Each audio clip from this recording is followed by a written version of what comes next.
So are we in a buy everything market? Value and growth are both higher. 10 of the 11 sectors are in the green for the week. Oil is up, copper is up, gold is up. The only things seeing big moves lower this week are treasuries and Bitcoin. Is it sustainable, and what is it telling us about the market today? Joining me is Bill Smead of Smead Capital Management. Bill, we wanted you to weigh in on this because we often just talk to you about value versus growth here. But again, it's the broader point that this is a good environment for stocks, even after what we heard from the Fed last week.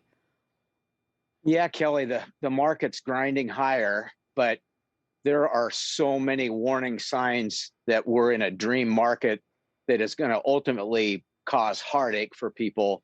Not to pick on Jim Cramer, but this morning he was talking about the young people. He said they should put a bunch of money in the S&P 500 index, and then they should buy 4 SPACs.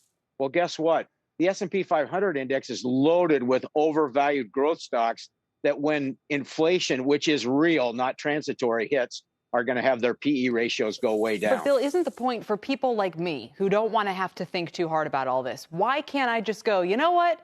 All right, fine. Maybe it's inflation. Maybe it's deflation. Maybe it's reflation. Maybe it changes week to week to week. But the bottom line is that if you own the broad market, you will own the things that do well when they're doing well. And therefore, you sort of insure against your own inability to market time.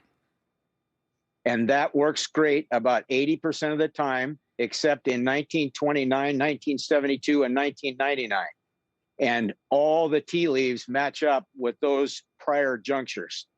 So the problem is, Warren Buffett talked about this in his annual meeting. He said he showed the 20 largest cap companies in the world in 1989 and asked you, where are they now? The thing regurgitates, and the problem is the index way over owns those things. And by the way, don't kid yourself. The antitrust winds are flying on both sides of the aisle this week, and that isn't good for the S&P 500 index. But do you really think we're at a 1929-like moment for the market? Because that implies a broad market crash of, whether it's 29 or some of the more recent ones you picked, a broad market crash in the range of 20+%.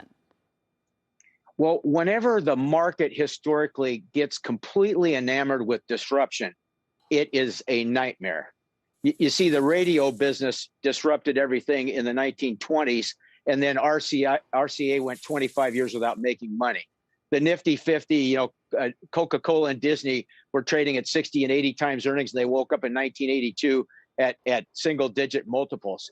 See, it's not that these companies don't end up succeeding. It's that the compression in their price-earnings ratio ruins their long-term investment success. It's eye-watering to look at the forward PE of Disney, which is almost 50 times. For Disney, that's remarkable. I mean, you can definitely feel a little uncomfortable with where stocks are trading here, but there's a huge difference between saying that Tesla might mean revert and that the entire market will, right? Why can't the broad markets continue to do well, even if there's a major correction in some of the growth names?